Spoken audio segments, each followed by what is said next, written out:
Hello everyone and welcome back to another video from Wake&Tech. In this video, I'm going to show you how to change the language on the Zara application. So let's get started right away. First of all, when you open up the Zara application for the first time, you will see the access button, and underneath this button, you will see the store option.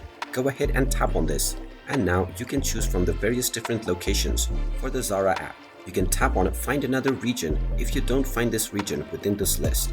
Then just tap on the store location and tap on the access button. You can now click on the account icon at the bottom right corner and proceed forward with your credentials to log into your account. Within the login page, you will see a gear icon at the top right corner. Go ahead and click on it, and now you will see the store as well as the language option.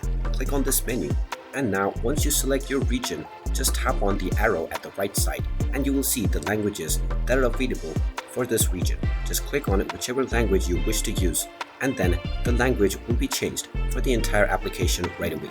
And there you have it. That is how easy it is to change the app language on Zara. If you find this video helpful, make sure you hit that like button and subscribe to our channel if you haven't done so already. Also ring that notification bell to never miss another update from us. Thank you for watching, and I will see you again in the next video.